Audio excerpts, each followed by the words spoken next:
Let's cook. Let's go. Let's not waste this gold here. Okay, let's get in it. Welcome back, everybody, to the Burger Table. I am Ryan Doyle, and I'm super excited today because joining me, Hi, I'm Zahaab. I uh I stream Dungeons and Dragons content, but I've switched out to a lot of other TTRPGs. I'm at kind of on a hiatus right now, but yeah, I'm a big TTRPG enjoyer. I'm excited to talk and roll on tables. heck yeah, Yeah. we got a chance to talk on your Blank Slate vodcast, hmm about world building and all sorts of stuff, which was a lot of fun. I also got to play in your gauntlet of, Labyrinth was the term, but for Yeah.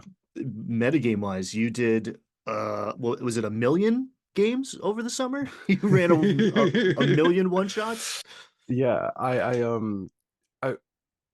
actually goes into why I'm on hiatus. So it was actually last summer I started.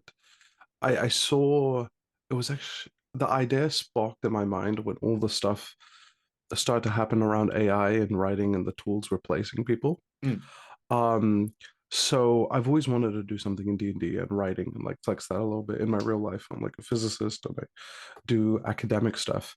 And I kind of got sight of AI being able to do a lot of things and replacing certain thing, not replacing, but taking up a lot of room and jobs of things I'd be really interested in doing myself for a while, right? And I saw this little, because I'm in academia and I have some friends that work on the AI stuff. Mm.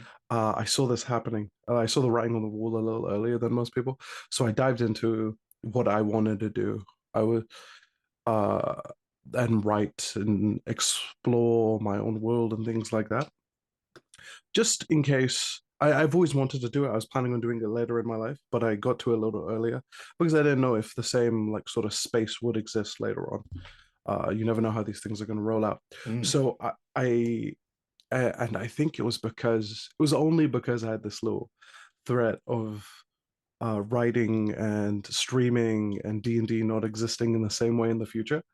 Uh, so I dived into running so many games. I ran Mm. like 3 to 5 D&D games a week, one shots that I'd completely make the maps for. They'd have unique storylines, unique monsters for random people across the Discord space. I joined like 300 Discords to go into people's looking for games, and I got new people for every single one shot roughly. There was a lot of repeats, but it culminated into this beautiful story about, at least I like to think so, about a tyrannical leader, Baphomet, and his sort of desert city in the middle of this post cataclysmic world. He's sort of carved out this one little bastion of civilization. And one of the things that they did was they made a large, sprawling labyrinth. It's what Baphomet's kind of known for. Mm. And he would make people run this gauntlet instead of jailing them to be able to fight for their freedom based on a number of crimes that were sort of setting specific. It was really fun. I really, really enjoyed it. And it culminated into like a really, really nice ending. Right. I've ran a lot of D&D games, um, and none of them have had good endings. Like they've Mm. all been like sort of unsatisfying TPKs and players falling out and not being able to meet and timetable issues and all of that, right? So one shots are a great way to fix this, and having new players Mhm. every game is a great way because you can always make people show up for one session. Um, yeah, it culminated into a nice final boss fight yeah, it was really tense. The storylines ended, and as soon as it ended, I was like, okay, take the ending, don't stretch it out, just fucking cut it Mhm. off. Mhm. Hiatus time. Mhm. And well, one of the things looking back, I think that was really, really interesting was I had this threat of AI in the back of my head, and that would change the really streaming D&D space. But they just nuked themselves in the foot anyway. So I'm glad I had something to scare me into doing it at the perfect time, I think. You, you, you think AI nuked itself in the foot, or like No, a D and oh D, or no. So like D&D and tabletop games, I think perhaps this is perhaps because I'm on hiatus, perhaps because I'm looking back on it. Not looking back on it, but I've been away from it a little bit, but it Mm, seems a bit more stale, at least the discussions about it, the excitement around it. Like D&D had this huge excitement that sort of filtered into all the rest of the TTRPG space for a really long time. And mhm. now, actually for this meeting or discussion, whatever, I was sort of Googling around trying to catch up on all the news I missed. And all the biggest videos were from like 7 months ago when Hasbro's had all those dramas spark up and all these sort of things, you know? Yes, And yes. afterwards, I think people are less excited um, about Dungeons and Dragons or TTRPGs in general, you know?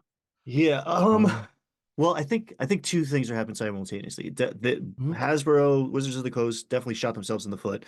This mhm. should be potentially their best year ever, right? It's the 50th anniversary. I just participated in a big Okay. like happy birthday D&D video. Okay.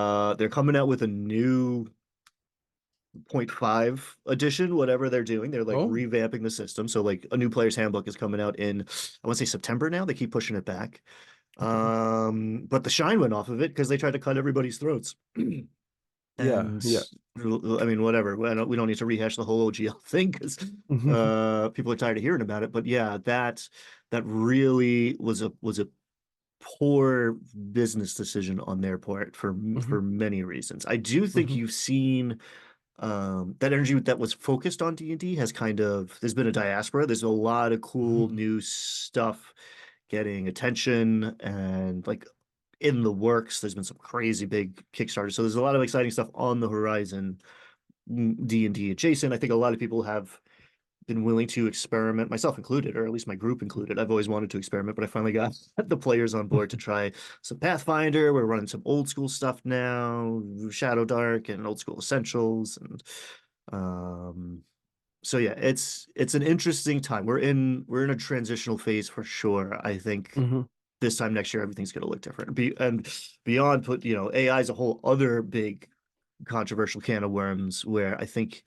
the I mean, there's plenty of people who are excited who are trying to figure out how to get ChatGPT to be a dungeon master with mixed mhm. results, or like help Yeah. them campaign prep. Or I got a buddy who like is obsessed with it. Well, this or was obsessed with it when it was like first available to us dummies in the public.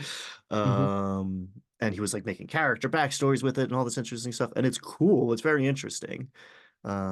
But there's a big DIY community of particularly artists, I think, mhm, that feel threatened by it. So there's been sort of a mm, embargo, blockade. Like AI is mhm, a very controversial thing in the mhm, TTRPG space as far as what you do at your table in your game, homebrew, and mhm. you are homebrewing 3 to 5 sessions a week. That's insane, maps and all. Yeah.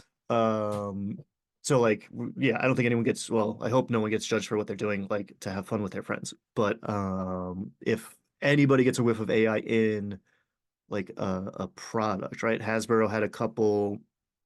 Or I want it to say was in the Big Bees. Giants. Yeah, Yeah, it big, was big it was giant. Big Bees. Mhm, And okay, so they farm out everything, right? There's not like they don't mhm, have staff doing it. It's all mhm. contractor based stuff. And I think I didn't dive into it because I'm exhausted of like chasing the controversies and S- stuff.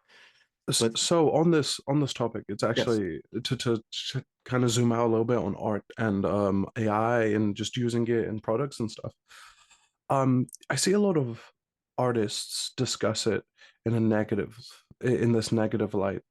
Um, but I think it's really exciting to be an artist now on a different angle from my perspective.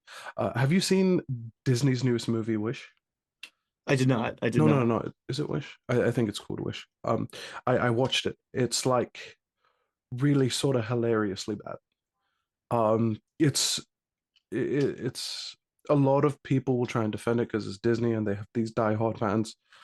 But God, it's such a bad movie. Hmm, Like the story, the art for it is beautiful and stuff. hmm. But whilst watching it and hearing these so some people accuse them of using AI in certain parts, and I've seen the same sort of thing happen in D&D. I'm really excited to see that AI can take up a lot of well, like ChatGPT and other like image generators can take up a lot of room and allow smaller firms and smaller groups to take on grander projects, right? Mm, In the next 10 years, you might see um, a much smaller, more indie group be able to make movies on like a Disney level, right? With stories and characters and arcs and animation on that level by the use of these AI tools. So you get this so you have all these firms that have really taken up all the space in terms of storytelling. Uh, so I'm not going to say they have something of like a monopoly on it, but in terms of the tools and the scales of these like breathtaking spectacles, hmm you can be able to see smaller groups make these, right? And we've seen how much money it takes to do this sort of stuff in an independent way, right? This happened with like Has Been Hotel, I think it's called. Really beloved indie um project with yeah, uh based in like deep in the art community and it gained a lot of grassroots fans and things of this nature. And you'll see I think you'll see a ton more stuff like this, and that makes me really excited for content going forward.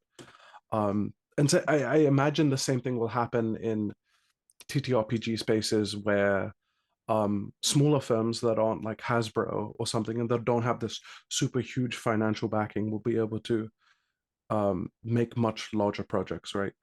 Um, I think that's one thing I'm a bit excited about. And I think in the popular consciousness, the zeitgeist, people don't really look at this positive angle on it, you know?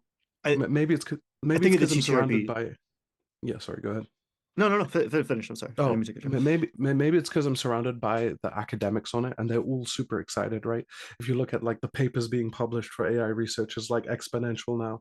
I think in that first summer I was running D&D games, more papers were published in AI than had ever been published for its entire history by hmm like three times, and the hmm same thing's happening over and over and over again. Um, so perhaps that like that biases me to be a little bit more positive, but it's pretty interesting. It is. It's refreshing to see it in that light of like it can Hmm. be an incredibly democratizing force, where like similar to YouTube, right? Like Hmm. 10 years ago, this would have been unthinkable to like broadcast. Like there was public access television that nobody watched. Hmm. Like there's, and that's still like the budget for that would be insane. You'd have to go rent a space for, an hour at a time. Like I'm in my house right now, broadcasting to the world. It's incredible. Hmm. So yeah, the idea that people are going to have access to powerful tools that they wouldn't, what this time 18 months ago, I guess, is when ChatGPT popped. Hmm. Um, yeah, it is very interesting, and I do. It's incredibly polarizing. So in the TTRPG space, is very loud, and I'm in the middle of it, but it is relatively small too. Hmm. I will say there's a lot of cool indie stuff out there Hmm. that have kind of like held the line against AI because they think, perhaps rightly so, like the moral ambiguity of the training of the models, I think is Hmm. a lot of people's lightning rod. I think a lot of people are Hmm. upset that like, okay, you took all of my pictures and fed them into a Hmm. machine, and now this Hmm. machine spits out pictures just like mine, but now you don't have to pay me or any humans. I'm Hmm. sympathetic to that for sure. 100%. 100%. Um, As am I. But I kind of look at it, perhaps this is like perhaps it's because I'm looking at it through the lens of like again like the sort of academic lens where it's like it's the same thing with like this might be a bit catastrophizing, but it's the same thing as like knowing that you can make a nuclear bomb, right? mm, Like once you've unlocked the formula, once you understand how it can be made, it's not something you can really fight against. It's just out there now, right? And you have to live in a world that people have nukes now, and you have to adjust accordingly. I think that's sort of the again. I think this might be biased because I'm not one of the people affected in this negative light. No, not affected in that. That doesn't make sense. But I'm not the one who's been robbed to train this thing, right? right, right. And I'm not the what. I'm not like I guess I think I'm being tentative around here because I don't want to equate what's happened to the artists as like being nuked in Nagasaki, but But it is technology. I yeah, think it is yeah, because like yeah. why I haven't, I mean, when I first, I think we all part of the onboarding process of like understanding that you now live in a world with AI that is much more impressive than a chatbot was, a few years ago. Uh, Incorporated some sort of existential crisis for a lot of people, and I was like Hmm. kind of early on that wave. I talked to a couple friends through it, Hmm. because there is no going back. That's that's the thing where it exists. It Yeah. is the what you can use today is the worst version of it that is ever going to there ever is going to be. It is only going to Hmm. improve and get better. Hmm. That is going to be exponential because the next AI that they make is going to make the next AI that they make, and then boo, Hmm. that's the Yeah, singularity, yeah. baby. They made, but I think it also steps in and solves some uh moral problems. And you see, I kind of have seen this pop up in many places. So there was always this gross feeling as a dungeon master Mm, that I cannot make all the art for my NPCs, right? mm, And I have to just, especially when you stream D&D, mm-hmm, and to some mm-hmm, degree, right, I make so little money off of running all those games, but um it's definitely not cost effective. But I'm taking art from online and using it for these NPCs to make tokens, and players would use them and stuff. And sometimes it'd be hard to credit people. mm-hmm, And there's some grossness around that. And if one was to use AI, it kind of solves this. And illegally, it's been a big problem mm, for a lot of people. You see this most often, I think, in like hip hop, right? Where the sampling culture early on in hip hop was so beautiful. You could take all these old sounds and instrumentals and remix mm-hmm, them into like a beat that's beautiful and have somebody mm-hmm, rap over it. And then you see this huge drop off in sampling because the legalities of it is really complicated. And I think that song like Uptown Funk, it's one of the most streamed songs of all time, or like made the most money.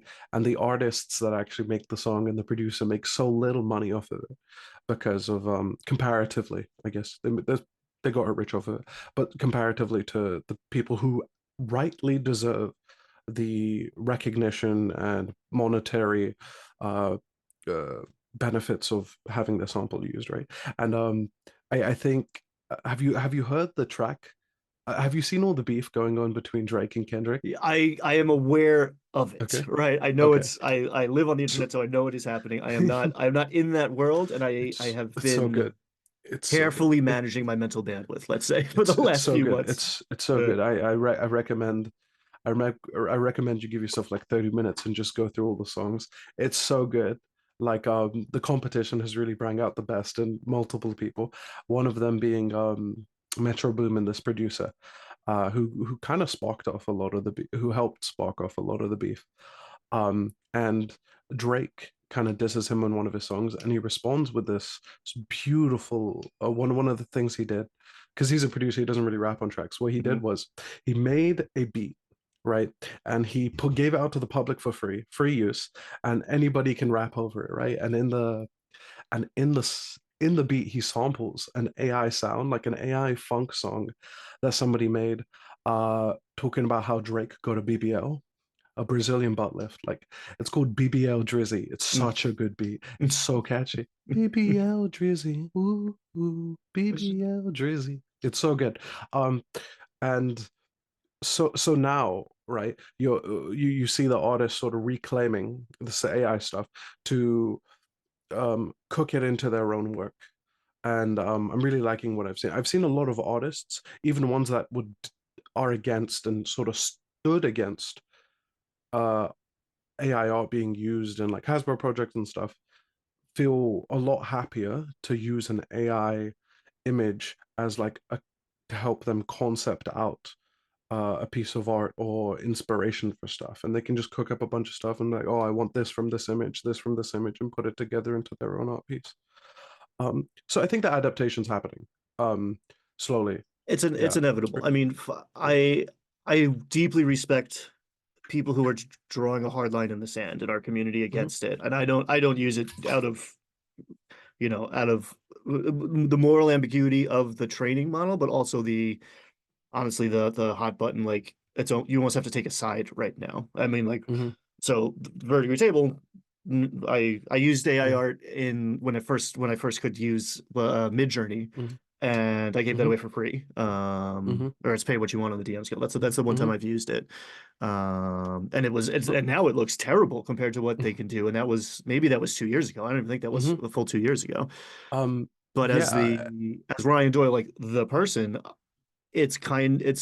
it's never you're never putting the genie back in the bottle. mhm, It is here. Like word processing came out and like typists don't exist anymore, right? Like mhm, and the s- typewriter replaced scribes, right? Like mhm, Teamsters that no one's mhm, pushing ox carts down the road anymore. yeah, yeah, You have to adapt to the world that you live in. And I think the real issue here, right? Like the idea that like the robots are going to take our jobs, like in one socio-economic system of mhm, running the world. That is the best. You mean I don't have to work anymore? The robots are gonna do the jobs and we're gonna like yeah, hang out and play D&D. Like that should be the thing. But like it's actually it's panic. The robot's gonna take my job, so I am going to starve to death because we have a system of like enforced scarcity. yeah. And it's I mean that's a whole other You, that's a different you, show, but like someone needs to take your this description you're doing and just put it in with the compilation of when people get drones to fly over homeless people and they don't even know what's happening, and it's the it's robots just harassing people for no reason. I do think I mean the moral question of like training these things and then Mhm, profiting off of them is mhm, I do believe that's moral. Beyond that, I think it's actually amoral. It's not immoral. It is amoral in the sense mhm, that it is neutral. It's a tool. As far as we know, it is not yet conscious to the point to be making moral judgments. mhm. Uh maybe there's some evidence that it is, and we don't want to acknowledge that or whatever, but I'm not qualified to answer that. But Yeah, it's not going away. It's not going yeah, away unless all of this goes away, right? yeah. It is only it's gonna stay and it's only gonna get better. So people kind of have to, as best they can, reconcile themselves Mhm, to that. mhm, It's a matter of time before it's so good that everyone's going to use it in their to day mhm, lives, and that could be incredibly democratizing and incredibly an mhm, accelerant to all these creative arts and processes, mhm. or it could be disastrous because it could Well, further stratify this global system that we have. yeah, 100% in long term that. But like, I don't like this. Might be again my overly positive outlook on it. But I'm never the going to hate on fact you that for being optimistic about things, bro. I mean, people in the comments can, but like, I'm not going to yeah, try to but but convince you we're doomed. when you say it could, I feel like as if I disagree, and I say it already has, right? In the way Which that I part? use Which it part? from like it can be democratizing Oh, in this way, right? Like I hmm think it already has really affected um the even the TTRPG space, right? Like I've seen a lot more people that are like great writers that can't like that can't afford for every single piece that they're gonna do to go out and get like art or like some text editor, some fancy text editor to put things together to be able to hmm put out like the pamphlet that you did for free. Or my friend and I've had an interview with them on the BlankSlate as well. CJ some days. Links, Um links. hopefully hopefully.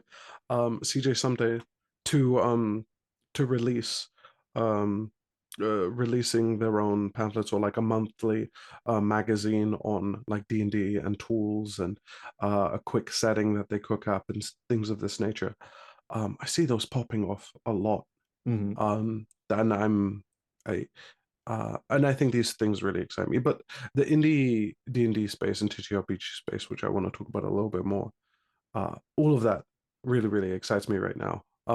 So I've been on my hiatus, and every so often when I get a chance or away from some of the other stuff I'm doing in life, I take a peek at the stuff. There's a lot of beautiful um, like indie TTRPGs that I've been talking about trying to run and organize when I eventually get back to running on a regular basis and stuff. Mm, Um, so I see behind you you have like Heart and other stuff.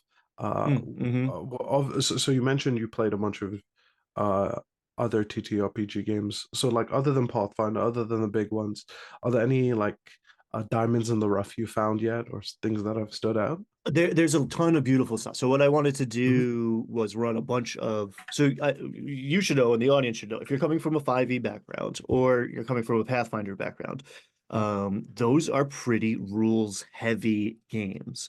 On the Hmm. dungeon master side of things, there's a lot of information you have to like onboard. On the player side of things, there's a lot of like character building is a game in and of itself, and that is not necessarily a bad thing, but that takes up time and energy and bandwidth and the OSR, and when you can argue about what that means exactly, but the old school Renaissance or the old school revival, and now there's new SR, whatever. There's a lot of awesome games out there, but very passionate small teams Hmm. that are way easier to one to run as a dungeon master. 5e puts a Hmm. lot of weight on the dungeon master's shoulders. Hmm. Old school play, it's more um the system is making decisions for you. You're Hmm. reacting to what the players are doing. What I've experienced is it's more like a board game, right? It's more like you roll dice, you make a decision, and X thing happens.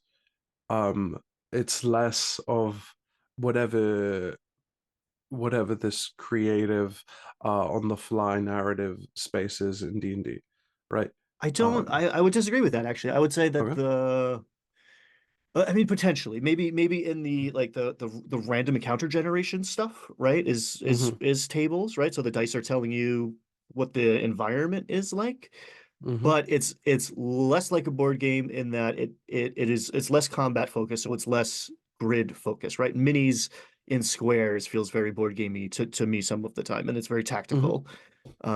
Whereas in an OSR style, combat is potentially deadly, right? If you're fighting something to the death in 5e, you have a pretty good idea you're going to win. Um, Hmm. Unless you've made a miscalculation somewhere, probably a couple hours ago. In OSR, if you pull out, if it comes to swords, like oh, like you could die every time you're in a fight to the death, you might lose it. And especially starting out, like the world is not balanced. If you go fight the dragon, you might get got. You'll probably Hmm. get got unless you very carefully, tactically surprise them and convince the kobolds that they're better off joining your side. And there's a lot more player testing than character testing, right? The answer's not on the Hmm. character sheet. It's more player strategy. So all that being said, to answer your question, lately one of my groups I'm running Dolmenwood, which is beautiful. As a person who enjoys world building, like it is one of the Hmm. best settings I've ever seen. That's what attracted me to it.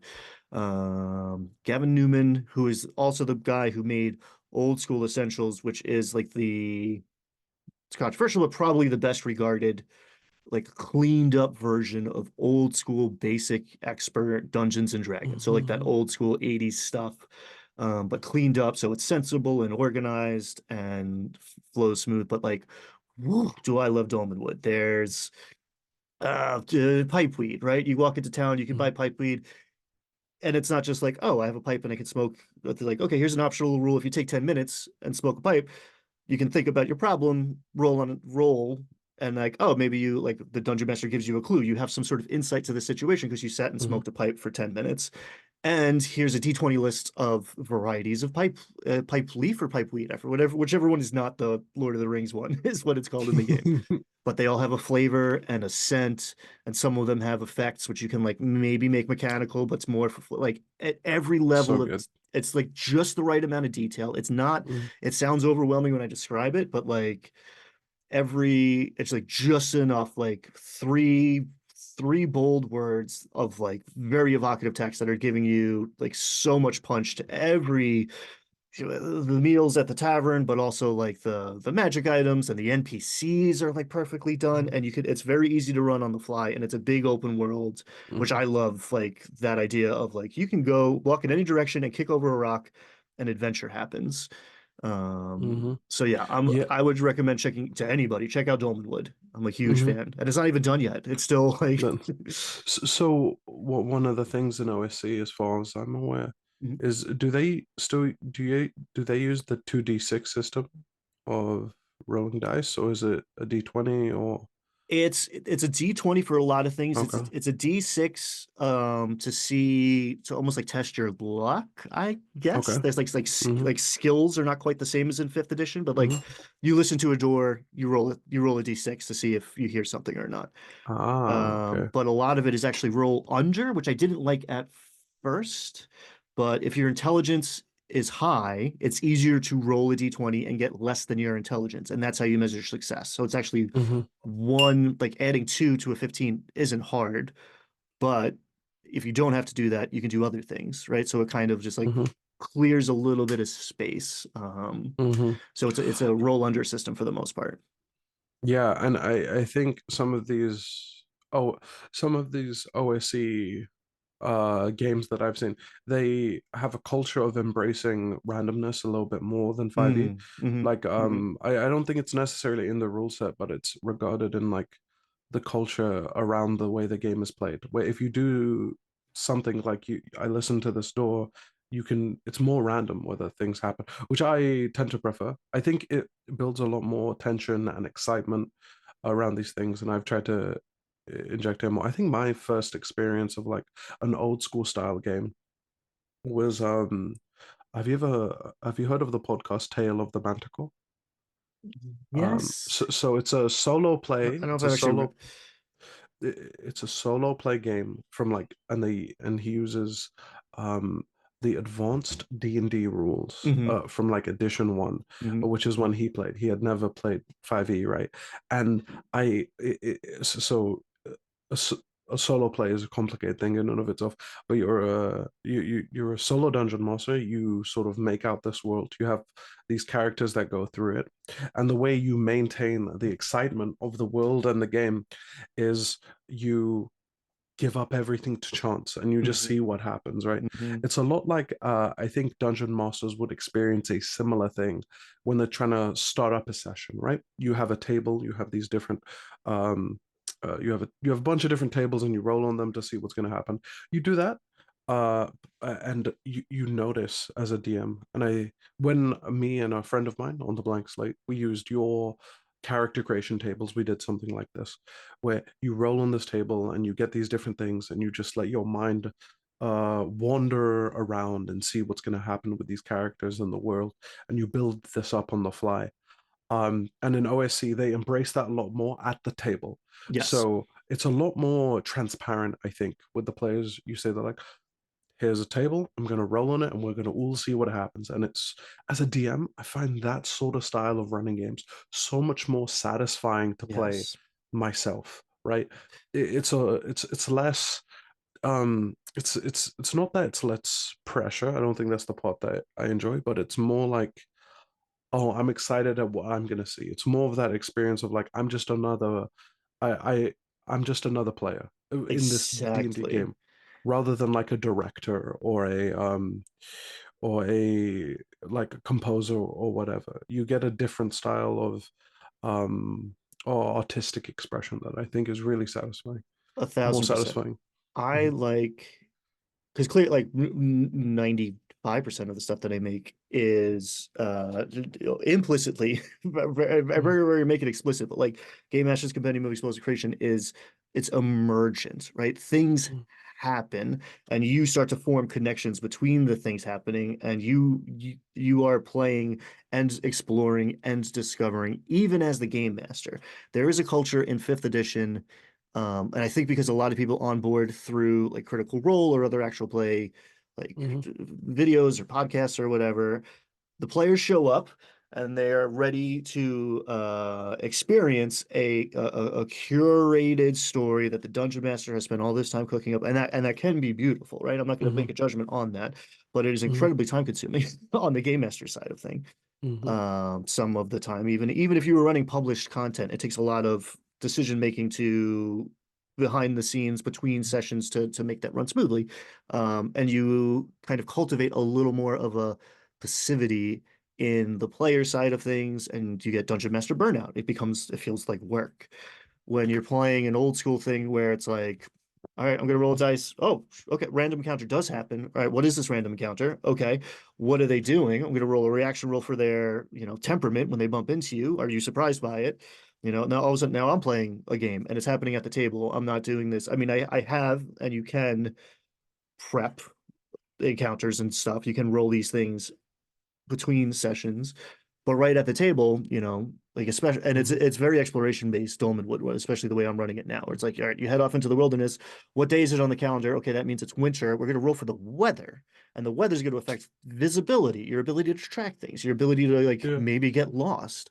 We roll to Oh, see it's if so those things. good. So like, I don't know. I have a general idea what you think you want to do, so I can like Hmm. narrow down my prep a little bit, but it happens together. And now the some of the responsibility, but also some of the control goes to the players, and it's a Yes. more Yeah. level table. And I don't Hmm. know, like I kind of cracked the code by accident with my like the stuff that's in the DM's Guild of like the forest encounter tables and like those random encounter tables. I wanted that feeling and I made it for myself, and I Hmm. didn't know, like I reinvented the wheel in some ways.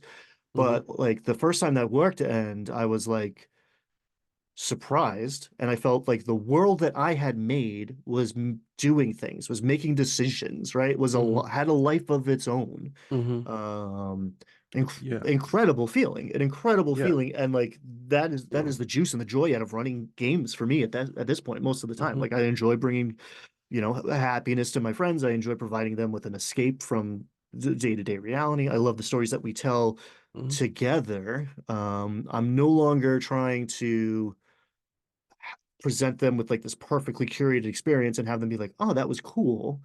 Hmm. Great story, Ryan." Because like that happens sometimes, but more often than not, it's a disappointing endeavor to try to get them to like be impressed by the cool Hmm. big bad speech that you made or whatever.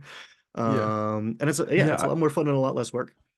I find, yeah, yeah, on the top, on the, you hit the note perfectly, I think, in when you said like it makes the players, it puts more agency onto the players, right? Hmm. I think it also makes them like more loquacious. They're more able to like talk more freely. They feel as if, um, because when you know that the game is more random, it's more your decisions sort of tilting the tides of chaos and where the what the DCs are in the roles and where these things will happen.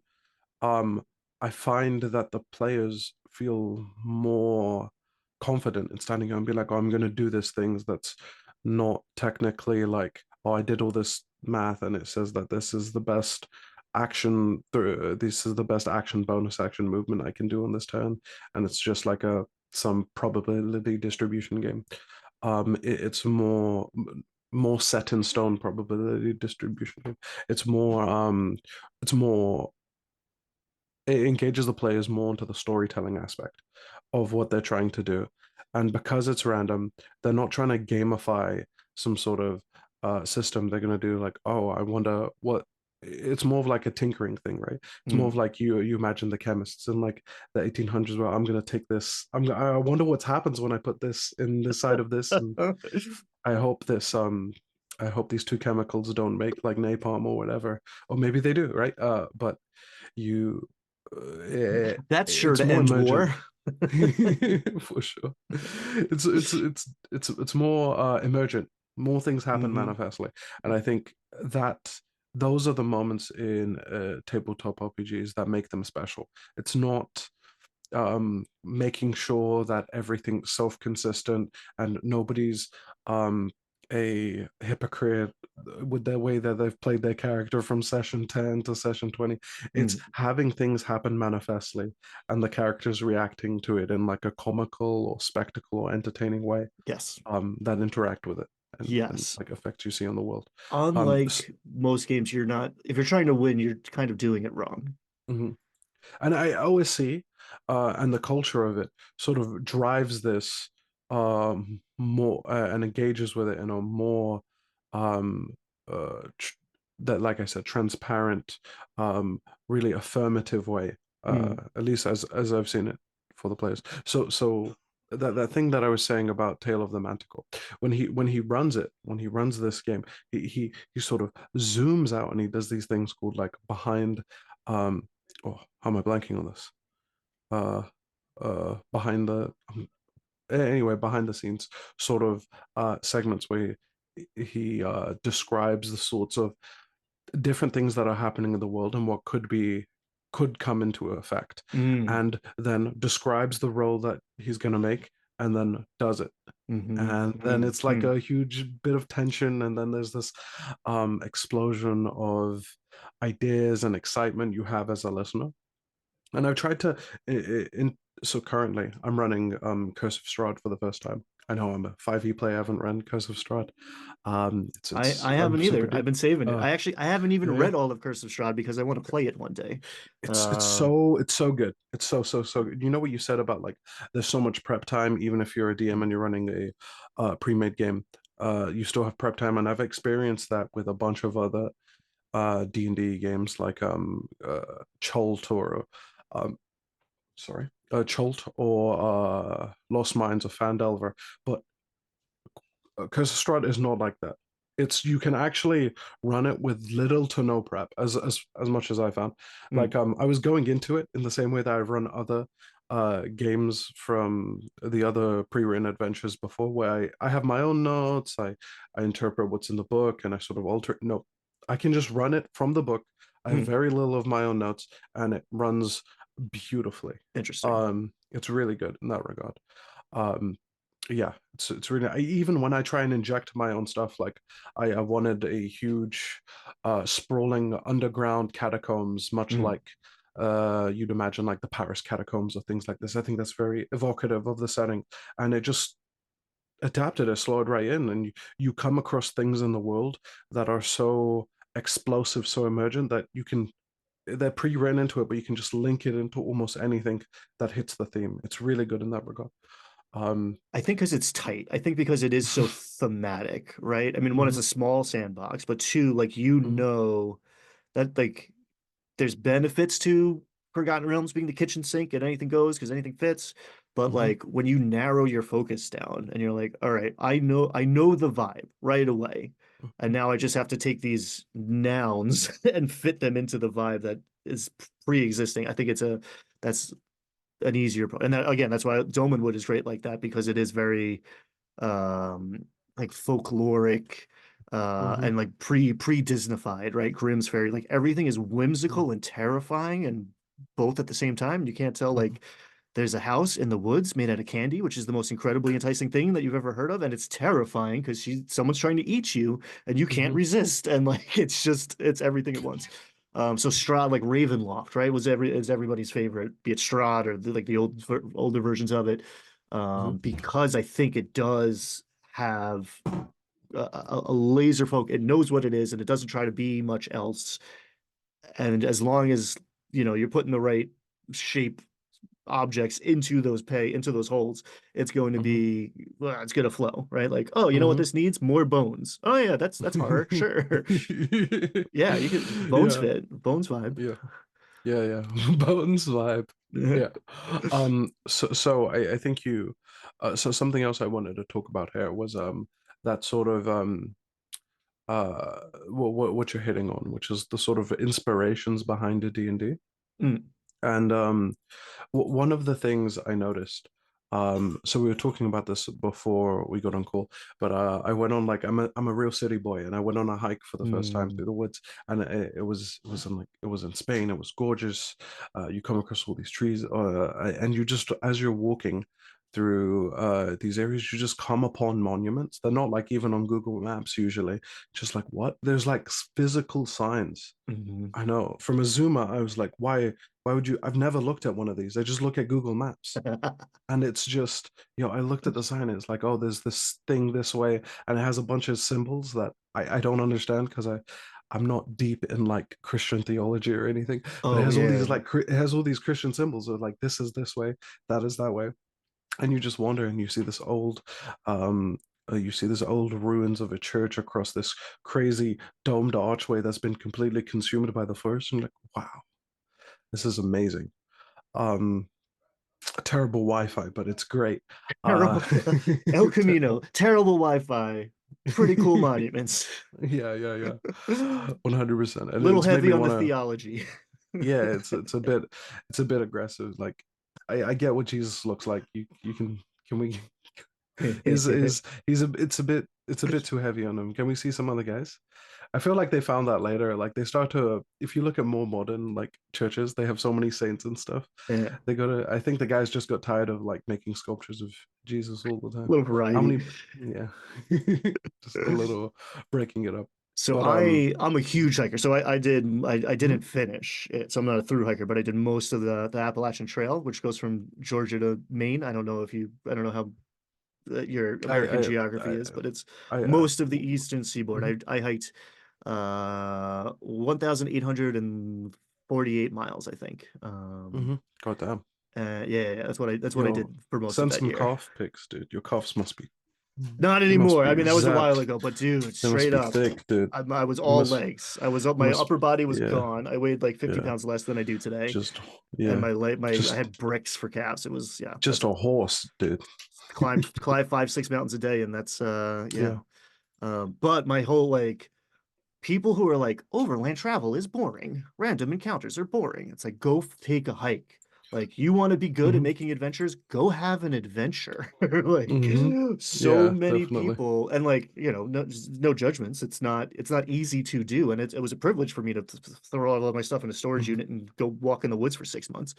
Not everybody Hmm. has that opportunity, and it's a very Hmm. whatever. It's a very white space, and it's easier to do as a dude than a woman. I mean, there are plenty of women out there, but it's you know Definitely true. the Yeah. scariest thing in the woods statistically, right? And that's the bears, and apparently bears are better at taking care of babies. Um, at the time, Yeah. it's perfectly time stamped when we're recording this video, I think. Yeah. And the yeah, and the Drake beef, but yeah, man, it is the best. That sense of discovery that like anything could be over this next rise or around Hmm. this next bend or could come like emerge out of these trees like that is the best and that is what I try to inject into my games and that's like a lot of the tools that I've made are for that of just like things can happen. Hmm. Um and it's Yeah. interesting. I feel like I should like counterbalance the scales a little bit. There's a lot of emergence on the game master side, and the players feel that. Like it's not Hmm. perfectly scripted. You're not on a railroad. You run into the goblins, and the goblins, they're celebrating. They're drunk and happy because it's the goblin holiday, and they're like, "Yo, have a Hmm. drink." It's not just instant combat. Hmm. But one of the reasons I was like, "All right, that's it. I'm not running 5e for this group for a while, right? Nothing's forever." But my buddy, who's a very experienced player, has been playing forever, had like all his ducks in a row and went up to actually it was Agatha in the Lost Mine of Phandelver, if you're familiar, but like goes up to a banshee, talks to her perfectly, like politely, in Elvish with the gift, like everything stacked. So me as the DM, I'm like, all right, I'm going to give you advantage on this persuasion check because that is that is the button that I Hmm. have to push for like good job player. And bro rolls two ones, right? 1 in 400 chance, but it's left up to chance. And eventually someone's going to roll snake eyes on two D20s. And I was like, Hmm. all right, she pops her horrifying visage. Everyone failed their saves. Everybody runs away. I'm like, I'll let you try again in a week, I guess, but you can't just like go talk to her again. She was not buying what you were selling, even though you did everything perfectly. Hmm. So in Dolmenwood, I would not call for a check, period. Like you do good, you succeed. Like it only Hmm. if the player can act in a way that it isn't left up to chance because they have done well, right? So Hmm. I take a dagger and I try to like get into all the seams on the flagstones here. Cool, you find the secret thing. Versus like I search the room, okay, roll dice. Let's see if you just like there's a chance you do, there's a chance you don't. But if you do what would succeed in reality, it just works. Hmm. Um so like that really appeals to me too. It's more focused on the player than the character for a lot of it. Hmm. And you can revert to that character like, oh, I want the dice to do it, but that's almost like lazy and it's also potentially less absolutely less likely to succeed that if you actually immerse yourself in the world, think about it through your character's eyes, and interact with the environment as if it were real, or talk to the NPCs as if they were real. Hmm. It's not It's just charisma good. yeah, and I think it comes back to this difference in culture between OSC and 5e, where in 5e I want to be in the big city with the movers and shakers because my satisfaction comes with moving the story and having Hmm. some developments in the world, right? With the Hmm. OEC culture, OSC, sorry. It's Yeah. so OSE's Old School Essentials is like the Yeah. particular system I'm running. Ah, OSR is like the yeah. umbrella term, Old School That's what Revival or Renaissance. yeah. But that's what okay. And I'll look that I'm up. clarifying that for Yeah, no, everybody for the yeah. No, no, no. I didn't know either. Okay. yeah, yeah. Yeah. So Acronyms, man. OS, yeah, they're Nerds bad. nerds love them. Yeah, they really do. Especially in academia, they really do. Oh yeah, yeah, you know it. I It don't have gets to tell really you. confusing. It gets really confusing. Um, but so in OSR, the culture is counter to this. I'm not. It doesn't matter if I'm with the movers or shakers. Sure, I can affect the world or whatever, but that's not really some story that the DM's running. That's on some table, and it's just as I'm not going to say just as likely. Depends on the setting, but it's often feels uh just as satisfying to do this out in the open field and come across something random and emergent than in the city. Sometimes even better, I find. Hmm. Um, so when you're out on the trail and you're in some overland travel, it's it, and your life. OSR tends to tap into those things that those themes that makes this more enjoyable, right? Where your life is actually at risk on a Mm, regular basis. You mm, have to make sure you have a bearing of your surroundings and things of this nature. Um, and there's also it comes back to something I talked about a lot on the blank slate. And when I was running tons of games, it's something that I realized. Um, you don't get rid of boringer stuff in D&D you by removing more of it, right? Like I often find people don't like combat, so they end up removing a lot of the combat. What you actually do is rather than treat the three pillars of the game, or so they're presented in 5e, as like exploration, social, combat, they're not actually three pillars, right? Then mm, because pillar implies a separation. They're more of hmm. like a helixical. Is that the Hmm. right word for it? Helixical structure? Yeah, Is so like a helix? yeah, You know I'm what I with mean. you. I like that a It's lot. more they're more intertwined, right? Yes, So yes. when you're fighting against a creature, um, you're exploring whether it's a spider or some sort of beast. You're exploring some sort of ecology of the place around you, and it can Mm, equally as tell you things about the world as looking at a tree and trying to understand it with a nature check. That's what the game should be, or at least I think it is at its best. These things should yes, be mixed together. So when you yes. isolate out combat and you just do combat for 3 hours, it's really dry. Hmm. But when you mix it with these other things, when there is this level of social interaction, when your opponent is making you choose between turning against your allies and like executing the people you've been traveling with or fighting against them, the decisions start to become more fun. There starts to be more emergent things going on. And this sort of mixing of these things, right, where you can die out in nature, there is some combat component uh, uh, exists in OSC in a more clear way, or at least they embrace it more. Um, it's really it makes overland travel a lot more fun um, because you have so much more to come across. And to bring it back to that hiking thing, so later on, I think we're gonna do a little thing on rolling on a table, Oh yeah. and one of the sort of keywords was pilgrim, right? And it reminded me of this famous trail that was in Spain that I want to do eventually, called Camino de Santiago, Hmm. the Way of Saint James in English. And it's this famous medieval pilgrimage that it's probably the most famous one in Europe, where like kings and queens to commoners would do this path. And I was looking into it a little bit more, and there's this very famous video about this expert in medieval times talking to the viewer as if they're a time traveler going back to the medieval era and what they can do. Mm. And it's funny because D&D and a lot of TTRPGs, at least set in fantasy settings, are really inspired by this medieval era. And he says much of the video is he is describing uh, what cover story the time traveler would have for being in this space at this time, right? Mm. And everyone's like a pilgrim or a merchant, right? And I'm like, damn, there's not enough pilgrims and merchants in D&D. You basically never come across them or hear about them, right? And Right. so much of these stories and excitement that like D&D is based on, or these fantasy novels and stuff, they're downstream of sort of the inspiring and beautiful tales of people and travel logs of people going on these vast pilgrimages.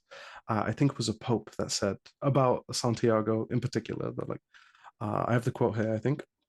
Um, it is a way sown with so many demonstrations of fervor, repentance, hospitality, art, and culture, which uh, which speak to us eloquently of the spiritual roots of the old continent. Mm. And I feel like all of this stuff has really inspired me more in terms of this, like hitting these OSC or like, sorry, OSR sort of themes and uh, making overland travel more vivacious and like the center point of whatever things I'm going to do next in D&D. It's really exciting, I think. So two things to add to your research, pal. So Canterbury Tales for the literary out there, Chaucer, one of the most famous things in English, and it's not even it's I think it's technically Middle English, but like it's Hmm. almost incomprehensible. Like you should like go find someone who knows what they're doing, like reading it out loud, because that's the only way Hmm. you hear the poetry of it, the weird, but it's Hmm. like to a native English speaker, it sounds like Dutch almost. It sounds very Yeah, yeah, different. yeah. And It's he's like the only Magna Carta. yeah, It's just like and it's what? like 80 Yeah. years between Chaucer and Shakespeare, and the vowel shift out. I'm an English major, so like this stuff fascinates me. But like Chaucer and Shakespeare were only 85 years apart, I think, 87 years apart, and they like essentially were speaking a different language because everyone's pronunciation changed. All of the vowels changed. Almost all Hmm. of the vowels changed in English within a century. And there's like ideas why, but like Whoa. it's a very strange, interesting thing where like if I couldn't read, I mean like Mark Twain, right? If Mark Twain Hmm. was in a different language or what Charles Dickens, right? Like you can read Dickens, there's some words, there's archaic phrases, and like we don't Hmm. burn coal anymore in our homes, but like Hmm. he's writing in English and there's more time between them and us than Chaucer and Shakespeare. But Wow. anyway, Canterbury Tales Ooh. is just a bunch of people entertaining themselves with dirty stories, mostly dirty stories, on this pilgrim's path. Um, and what I That. really like, so the Appalachian Trail is a line, right? Well, from the bottom to the top of the East Coast of America, essentially. Hmm. El Camino, the symbol is I don't it's a I don't is it a scallop shell, but it's a seashell Hmm. with a bunch of radians coming out into one point because you start where you are. So it's not there's like one main path between I'm gonna screw this up, but I think from Barcelona to the channel, like it all condenses to one Hmm. main path Hmm. in Hmm. Spain, but That is true. like you can start in like 30 places in France and cross the Pyrenees in like different like my buddy Hmm. hiked from his house in Hmm. he was in like Catalan. And eventually Hmm. like he hiked for a couple days, got onto the trail and like one of the spurs of the trail. Hmm. So And it's the most sandboxy hiking path that there is. yeah, and one of the things that I think he points out is that um, he actually doesn't even point this out in when he describes the original video. It's in a retrospective when he's answering some of the questions about it. Back in the day in medieval Europe, it's it's people have this one view of the Middle Ages, and it's really kind of skewed based on the Renaissance and colonial eras that came after it that really affect people's view of it. But people from like Africa or Asia or women going on pilgrimages was super normal. Like it wasn't something like strange. They wouldn't treat you much different as long as you were like Christian, right? Yeah, it's you have this huge hodgepodge of people going along these paths that lead to more of like these exploratory journeys and interesting sort of haphazard things you come across and shenanigans you'll get up to that I think are like really perfect or enigmatic of what people want in a proper D&D tale. Hmm. that these spur of the moment kind of events. Like you'll find somebody that's just wandering for the same reason you are from six continents over, um, along these paths, and it's pretty. Yeah, I found that really interesting. It was really. It's the same thing. I got the same energy when you were explaining the language change in Chaucer to Shakespeare's. Like these points of history that I think our modern lens is so it's so opaque, Mm, or at least the way we interpret it is so off what mm-hmm, actually happened, mm-hmm. you know? Yeah, it takes Um, work because it's funny. Like 85% of people never were more than 6 miles from their village, right? But here you had this huge uh culture exchange happening, and and it was Islamic Spain for half of this era, mhm, right? Like it yeah. was totally cultural melting pot. And so as an American, like, right, like we I live in a very young well, the American culture is very young. Let's put it that way. Mhm, There were people here forever, yeah. but in America, 100 years is a long time, and in Europe, 100 miles is a long way. And the opposite Yeah. is not true. Like we'll drive 100 miles just like to visit a friend or whatever. Like you would go through, you'd be in the third country if you drove 100 miles, depending which Yeah, direction you went. it's the famous thing about like Americans come to the UK and they realize, oh wait, you guys just don't all speak in like high English accents all the time. Like you move like even in London, there's so many different accents, like Hmm. native to here, plus all the migrations that's happened over the years. Then you move any like 2 miles in any direction, and people have absolutely different accents. Sorry, absolutely like really fractured speaking patterns and slang and accents and things of this nature. It's really intense. And it happens here to a lesser, you have to go further, right? Hmm. I'm from New York, right? So like Hmm. the Long Island accent is real. Hmm. And then like the old like Brooklyn is kind of like dying out, but there's New York, there were like borough accents, but they are Hmm. all kind of like an amalgam. But I lived down in North Carolina, like in the Appalachian Mountains, right? Like not like a lot of people think it's like deep south, but it's its own thing and it's its Hmm. own like culture and just like Hmm. mountain folk. It's a different vibe. And I'll, like Yeah. a couple things is like that's actually it's actually closer to Shakespearean English than what we're speaking up north. And now I Yeah, live it's outside of Pittsburgh, and there's like Pittsburghese. There's a whole lexicon of like words that I'm yeah. like, what is it? It's like its own thing. So it's Yeah. really interesting, but we're kind of losing it. But here it's all regional. There to a degree, it's also like socioeconomic, which is Yeah. to American is very interesting. We don't have I can't recognize you come from money because of your speech patterns, Yeah. Over typically. over over here, it was like aristocracy was such a large thing here for Yeah. so long until like very it still is. Like you live in really different worlds, and when you come across them, you're like, wow, this is different, right? It's almost like it's not quite the same as German. I feel like German has a similar thing, but it's a little different. But like you read Nietzsche's books on like the genealogy of morals, and you're like, wow, these people just have the different socioeconomic. That's the closest thing I think that I've ever read that really clarifies the different sense of like morality or how people behave between different socioeconomic classes or how they think about things. I was actually just on a trip with one of my yeah, this trip I was on with my buddies, right? And at one point, because the airlines or whatever, we were scammed out of like 30 euros. And we were a little mad at it.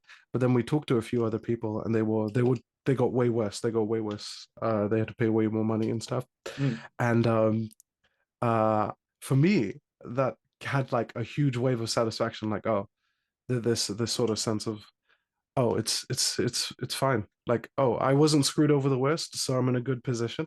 But to them, because they're from like they're from I think is slightly more well off socioeconomic backgrounds, right? This they was they had such a they were still just as mad. They were even more mad because more people were screwed over um uh by this entity, Mm. and it's this lower sort of I guess that we were joking about how it's the poverty mindset. It's just like, oh, I'm not screwed over the West. I'm all good. We're good. I got said the person next to me was robbed for more, so I'm fine. It's You know? interesting. Yeah. Yeah. It's true. Everybody's worst thing is their worst thing, right? So Yeah. people, I done various like retail sales upper end stuff in a bunch of different places, Mhm. to a bunch of different, groups of people. And yeah, with the people who have had a very sheltered existence, have a lower tolerance for bullshit and being, and like some of us, I mean, upper middle class by a lot of measures, but I don't feel it, you know. Mhm. Especially, I mean, worldwide, like, whew, I'm doing great, man. Yeah, But yeah, people who have been on the receiving end of all of the bullshit are like, well, like this is the normal amount of bullshit, right? Like yeah, yeah, I've yeah, been tolerating this, I can continue to tolerate it. yeah, Whereas like if everything's always going your way, you're like, this is an affront to who I am as a person. It's like fucking yeah, just give him the 30 euro and get like keep it moving, man. We got yeah. places to go. Of course, there's a Exactly, baggage right. fee and a service charge and a tax on that service charge because that's how they get you. It's the game. It's Yeah, rigged.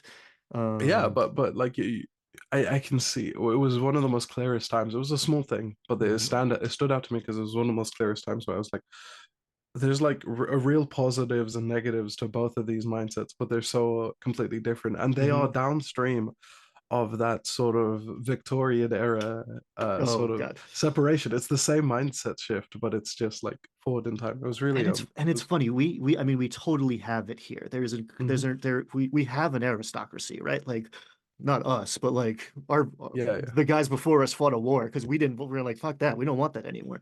But like we've got the most billionaires anywhere and they're yeah. waving their dicks around It's going to space. It it didn't was stop. We're just pretending it's about merit now it instead was of inheritance. it was a it's this great joke I think a lot of British people have about like the American War of Independence. Like there was no reason for you guys to fight it. Like there was no you guys fought it over taxes and later like I think a decade later you guys taxed yourselves more anyway. Yes. Like it was so Yes. bad. So many people died and like you look at like Australia and Canada and they didn't fight their war and they're all independent and good now. Like Yeah. But we're the good guys now. We're in yeah, charge. We're the I I we're the team I'm captains or whatever. We're exceptional. agree agree. I'm not going to question the team You no, captain, don't. right? It's very dangerous to disagree with that So, sentiment. yeah, but anyway, to bring it back to the the the D&D and um Well, this all of this insight can just be applied to NPCs immediately, right? Like whenever you are, how am I going to make this character different than the last person they ran into, right? Like what is this? How is this person viewing the world and these characters, right? If they see these adventurers as servants versus they see these adventurers as a threat because they're walking in with weapons, right? Like they're going to respond very differently to the party depending on how they act. Like anything, all people watching is of great value to a dungeon master. 100%. Um, yeah, yeah, yeah, definitely. Sorry for that. My Bluetooth headphones were having a weird effect. I fixed it now though. Okay, so Why not? um, I came back in on people watching. Well, this is great. All this insight can be applied to non-player characters and to characters for that matter. But Hmm. like, especially you're running a city campaign, an urban campaign, they're running into a lot of different people. It's like, how am I differentiating these people? Mindset is Yeah, huge and is maybe the thing yeah. that they can leverage the most too. So this is something I think is so, and I think movies and modern media have done such a disservice to the average person in being able to have a theory of mind of other people's sort of concepts and things like that. Hmm. Like you see so many historical stories, and the way they make you like the historical figure is he'll do something nice to a this is might be an exaggeration, but like you'll see a biopic of one of the old American settlers, and the way they establish him as a good guy is he's nice to his slaves. He's a good guy. Oh God, yeah. Well, Or like where we're like that's out of they favor now. We're past that. they But inject just into like it's as if they inject into history and other parts of the world the same mindsets and moralities as the viewer, right? Of course, to make it easier to consume, and of course, you're going to have some anachronisms along the way, but Mhm. people don't have a similar.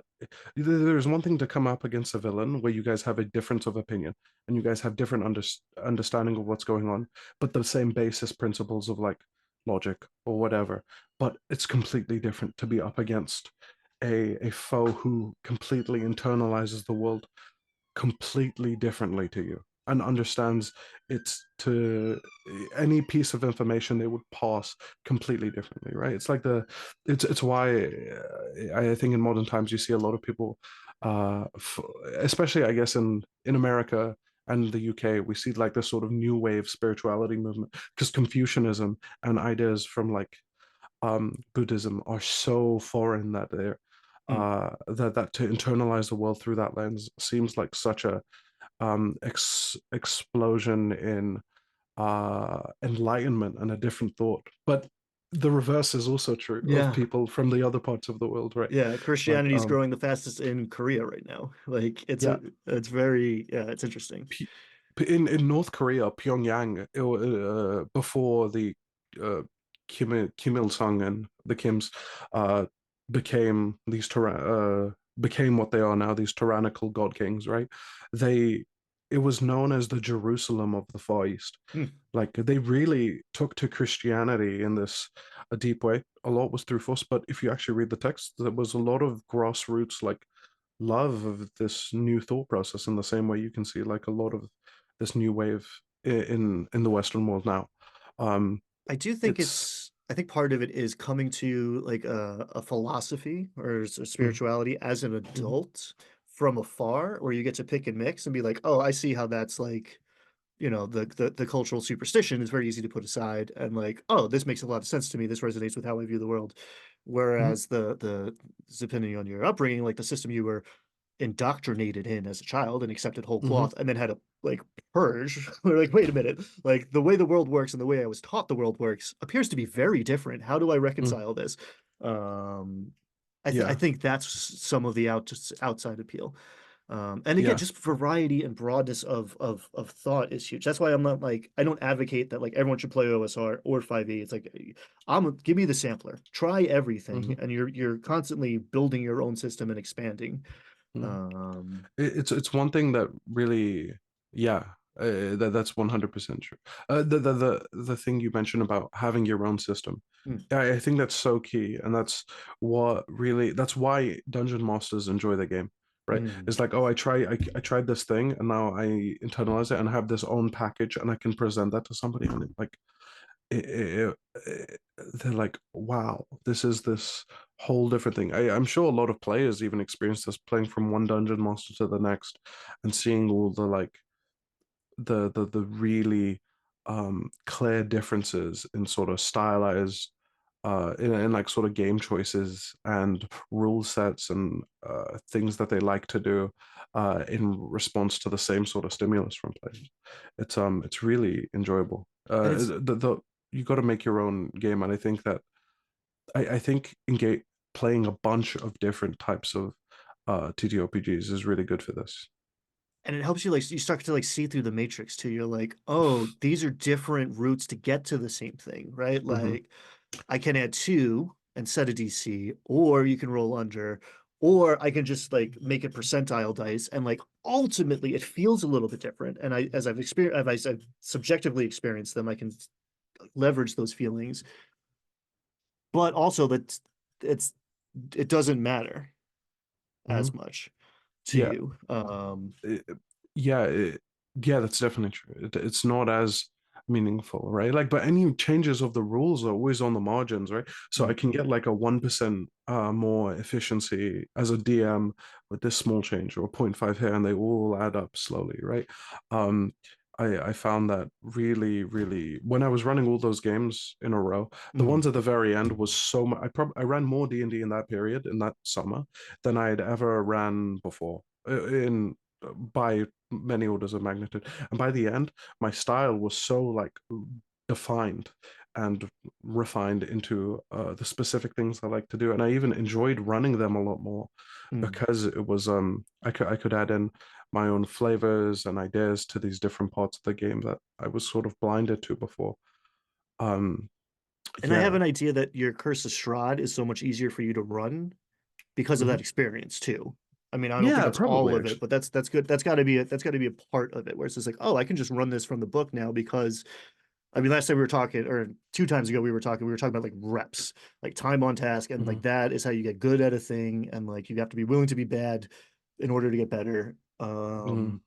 So yeah, and again, experiencing a bunch of different settings and a bunch of different systems, all of a sudden you're like, you've developed a set of like soft skills that could be translated. It doesn't matter what you're running, right? And you could Yeah. be, 40 years from now, you're reading a book to a child, and like those skills come into play, right? 100%. Or you're giving a 100%. presentation in a conference room, and some of those skills come into Yeah. play.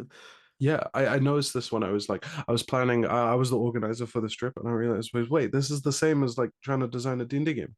We go here, we do this thing. I need to make sure this is where they'll get bored, and I need to have this involved. I need to know where Yes, this, and this is. yes, They'll, yeah, this is the point. And I was like, whoa. And it was yes. like a really, yeah, it was a really fun adventure for these reasons. Um, I lost something that I was gonna in so there was in between, I think, like one of two of the times we discussed stuff, I went through this era where I was getting like so much negative feedback. It was a and often DMs, right, they don't get as much and I as much negative feedback, right? Like you feel sort of there's this sort of indebtment to a DM for running, and one good thing can like sort of blind the audience from a bunch of other things that might have been that they'd have problems with otherwise. And because I was running so many games, I kept altering the styles. Um, I had some players, and I at some points when I was running, I was moving between systems. I had my own system running. I would run some in one D&D when that was a thing, and Mm, I'd switch between them. hmm. And there was a point I specifically remember where players were giving me so much negative feedback, and it was so in the time I was so like kind of mad at it. In retrospect, it was really really useful. It really allowed me to make so many different aspects of my game like type. I it was likely because there were certain discords I started asking for players from, and in those discords, just that it was more normalized to at the end of your D&D games to message your dungeon master every single gripe you had with everything that they did. It was Just the gripes. I mean, that's um rose and thorns or stars and wishes. There's a bunch of different names for this. Like, there's a systematic way to provide feedback that is useful and yeah, yeah, yeah. approachable. This was like a Discord randoms on DMs, right? I wouldn't say that Awesome. I wouldn't yeah, yeah, yeah. I don't think they could spell rose or thorn, but it was useful. Um but it was useful. And Mm. I think you kind of have to this might be this might be just me passing on a trauma, but I feel like as a DM, you have to that there what or if you're in any creative era, you're gonna have a moment where you get a lot of flack for the Hmm. things you're doing, but it told me one thing was like eventually it'll crystallize into something really good if you just keep chugging on through it, right? It's it's really important to do that. I Yeah, think, and you have to or like consider. experiments in general, right? It's really important. As a DM, you shouldn't. Well, one thing that I really want to hop on it is just because you ran a game or a few games in a row. For me, I think it was like 8 or like 2 weeks of games where every single one of them had some like horrendous thing go wrong. It doesn't mean that you're a bad dungeon master, right? Mm, You still have the skill set and still building up. It just you got to really separate yourself from the experiments being done, mhm. what you're trying to do, right? Um, yeah, but it's I really recommend trying out new things, even if you're suspect of them not going wrong, and really sticking to what it is. Like a lot of experienced dungeon masters have like a break seal in case of boredom or annoyance by players, and I Just a know how to bag of make them a have bag fun. of shiny things to Yeah, yeah, yeah. yeah, you know how to make them have fun. But the real only way, the only real way to get more skills and more shiny things is to really stick to the experiment, what it is. Um, and it made uh, it made me a lot better, and I think a lot of people could benefit It's from an era interesting. like that. Yeah, and like one like my first impulse was like consider the audience, right? As a person who puts things on the internet, I've had Mhm. plenty of some amazing feedback, majority amazing feedback, but there's like some valid criticisms, and an equal, if not greater number of people having a bad day and like a different expectation set coming into it or whatever, Mhm. or like passing on trauma, right? So some Yeah. of this stuff has nothing to do with you, but it is. But the second point I'd like to make is that is incredibly cultural. I have been it was super uncomfortable for me at first, but I have been actually doing less and less and like leaning further and further back behind the dungeon master screen and like leaving it to the players because like often I'll have new players at the table and I'm in a era right now where like I everyone has been at least playing for a while and most everyone has been playing with me for a while. Um so like if you're bored do stuff. Like I am no like I'm accepting less and less responsibility for all Hmm. of the experience because I am outnumbered 4 or 5 to 1 most of the time. And Hmm. if there are 5 people sitting around the table and it's one person's job to make a good game night, you're gonna have a much lower success rate than if we are all communally, collaboratively engaged in the project of making an awesome game and an awesome Hmm. story. And that requires a level of trust and the community that you're not going to get recruiting, new people from Discord every time. Hmm. You learn different things from that for sure. But that's a very fifth edition mindset, which is the predominant mindset, and like people don't even realize that's the waters we swim in, so you can't see through it. But like, Hmm. oh, this game was bad. That dungeon master sucks. It's like, what did you do to make the game Yeah. good? Nothing. Yeah. You Yeah. did Yeah. zero things to make the game Hmm. good. Other than, oh no, you tried to break it. You tried to win and destroy what the dungeon master made, and then you weren't happy with what happened after you didn't do what they clearly wanted you to do, and you figured out some like hack to make big numbers too big to like I don't know, whatever. There's a Hmm. very it's like it's entitlement in some ways Yeah. and Definitely. it's a Hmm. misunderstanding of what is happening, right? It's very transactional, and if you're paying a dungeon master to entertain you, cool, great. Hmm. But if someone's spending hours and hours and hours of their free time to host an experience and you are not contributing like to that experience other than by making I'm the best thing at this table right now, you're Hmm. there's better ways to do it and you're gonna have a better time if Yeah. everyone's invested in making it good. Yeah. Definitely. Definitely. Um. Yeah. And through that, yeah, and through that, I definitely experienced this completely, and it's definitely cultural. And you get a lot of different players that have these different sort of quirks about them. Um, but one of the things I learned through that, like trying and testing things out, and a lot of things not working, was that this idea I'd like to call like a narrative cost, right? Every time you add a rule, every time you bring something into play, and to try and keep a rule set somewhat self-consistent, even in like a sort of theming self-consistency, right? Like in 5e, you can make up a rule on the fly, Hmm. and because of the way the rule set is, and because it's a little rules heavy, you can make up rules that fall in line with the sort of narrative or arc or like thematic fitting with the game, right?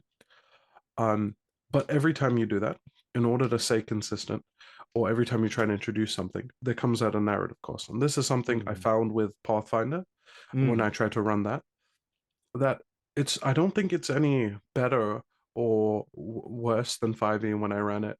But what I found, because there's so many more rules, more things you have to, more things you can play with, it becomes exciting on like an interaction point where you just have more dominoes, but there's a cost to each one of the dominoes Hmm. for players, right? And I'm Hmm. sure this gets better when you have players that are more experienced with the system, but I Hmm. from what I've seen other people when they're running Pathfinder, you can clearly see that it has a slightly more of a cost for each and every action due to all of these all of these rules.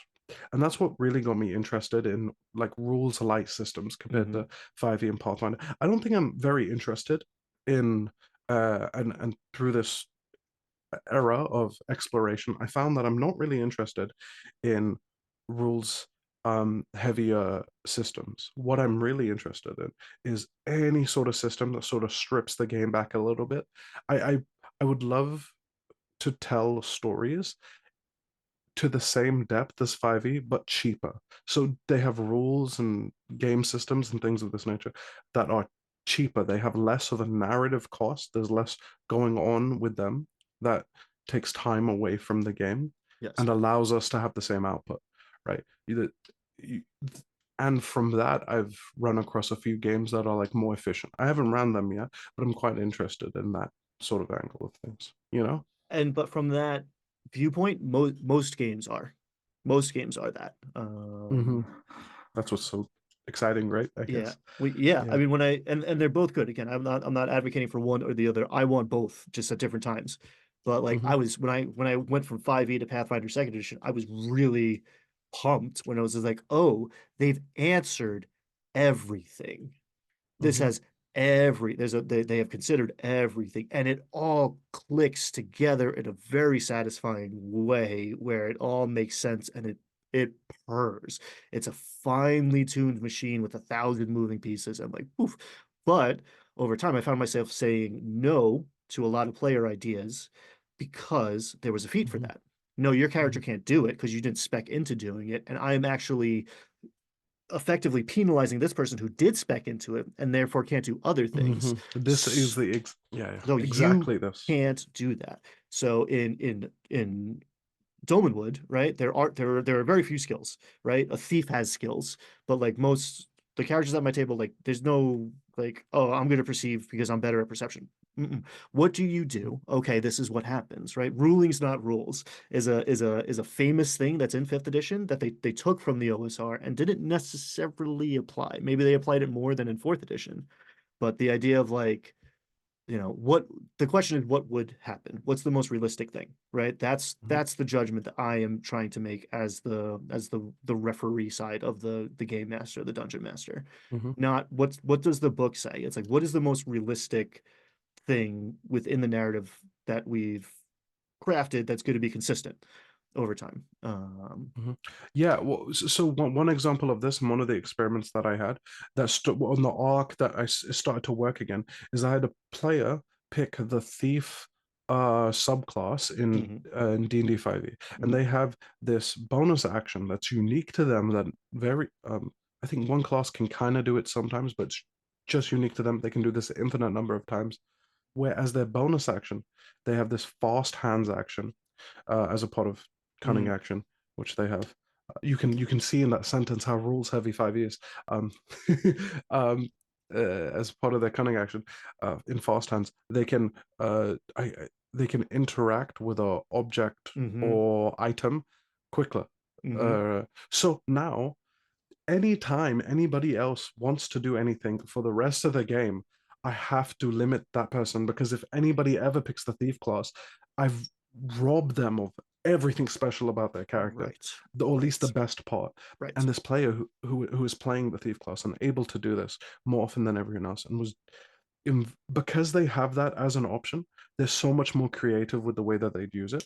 And as a DM, I think I item interactions and things of this nature. I it's one of the things I'm better at responding to on the table at the fly and coming up with inspired sorts of things that can happen in like sort of Rube Goldberg machine type things in like combat or like Mm, exploratory interactions of moving things mm, around. And I realized that like there's so many of these in fact where I can't let a bunch of people do this because oh but the thief has fast hands so they do that. Oh but this class has this psionic ability that allows them to do it so you can't pick this up, or this mhm, is or X item is just a reflection of some other feat. And you don't mhm. want this sort of overlap, right? Right. It's the same thing with there's so many races in 5e, and they all sort of cover up the same thematic um areas. So there's so much thematic overlap, and all of them have some narrative costs that I have to pay as the dungeon master to separate them out to make sure everything feels different. That if you just stripped away most of this stuff, it actually gives you as the dungeon master more tools. I Yes. find it's Yes. yeah, right. Um, Yes, it's funny, and yeah, it doesn't feel that way at first. yeah, yeah, yeah. You want it written down in the book because then it's like, oh, I have it. But it actually you trip over it. It gets in the way at a certain point. If there's 30 different character species, lineages, ancestries, races, whatever we want to call it, then like how do I differentiate them, right? Yeah. Like once you, I mean, it can be fun, but but Mhm. no one is anything at that point, Yeah, right? yeah, Whereas like and there's four humans and one elf. It's like cool. Like how is this elf different? Is this elf like crazy mercurial, mhm, David Bowie from Labyrinth, or is it like Spock, or like what? How is this one guy different versus like in that last campaign I was talking about my buddy talking to the talking to Agatha, he rolled up with a bugbear. And now the bugbear has reach, but my bugbear doesn't. mm, okay. My army of bugbears don't have reach, but he has reach. Okay, that's weird. I don't know where I'm just gonna like close my eyes and ignore that. But Hmm. then because the game is silly, sometimes he became the face. And like now he's talking to bugbears. And it's like, well, they are clearly going to respond to you differently because of who you are walking in there. And like Hmm. now my evil, kill without thought monsters are much more morally ambiguous, which is fine. I'm into it, but like I didn't just that was the system put me in that position without giving me tools to deal with it. And it's yeah, it's all very interesting where it's like, okay, you're a monster, and I don't know what that means for not monstrous races. Yeah. And like, So, so just off the top of my head, right? You have four. You instead of having four humans and an elf, right? Imagine you have a Goliath, a half orc, an orc, a minotaur. They're all big, brutish creatures that have tribal-like cultures, and mhm, now they have to separate themselves on such a fringe sort of thing. And this, to me, um felt really off when I was running 5e, yeah, where it's I only need one of these. Why have all of them? And if I only had one of them, that uh player and that character can have such a wider range of uniqueness and a footprint in the world when it comes to world building, things of this nature. So like it, part of it comes from having to constantly add stuff to keep the game feeling new and fresh mhm. from uh, like Hasbro's end, but it, it comes at this blind cost of both combat, interaction, and theming. It's also a Um, big part of it, I think, is selling stuff to yeah, yeah, players. of course. Like if you're going to Yeah, come of from the course. Hasbro angle, like Hmm. that's why you get system bloat, and that's why they have to reset every decade. Hmm.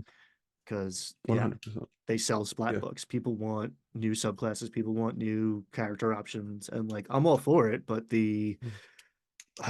I don't know the ways you are going to differentiate yourself as a character at the table are way more interesting to me than you have horns. You can charge and do a d8s of damage with your horns. Cool. So now the fighter can't headbutt in battle because it's not you're a human. You don't get to do that. So, Um, okay, can I ask you for a slight side note here? This is might be a little bit of a comic angle. Who do you think? mm, Okay, so there's all these players, and sometimes they have a favorite race to play, mhm, right? mhm. Who Which group of people that have a favorite race is the most toxic? I've always had my foot in the sand that anybody that only plays tieflings are the most toxic humans in real life. They are terrible that as human beings, they're terrible in relationships. They are always their own downfall. Genuinely. Interesting. Like it's Interesting. for me, it's always been tiefling players that are the most I've had that I'm always the most suspicious of. I've had a couple. I think there's a certain appeal. There's a lot of reasons to play D&D. And for some folks, it's to be able to act without consequence, right? Okay. That is the escape that fantasy offers us.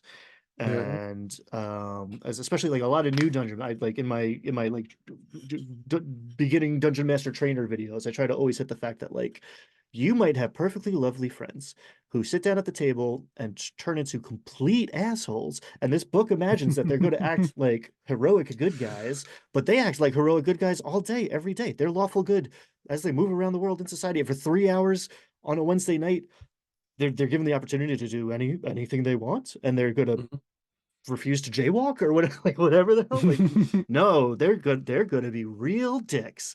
Yeah. And that doesn't mean they're bad people. That means like this is an opportunity to do that without consequence, and they get to do it. And you're going to feel like you're on the receiving end, Hmm. right? So the answer to that is make the NPCs real. And it's like, all right, this guy doesn't want to talk to you. You treated him like Hmm. shit. Why is he gonna?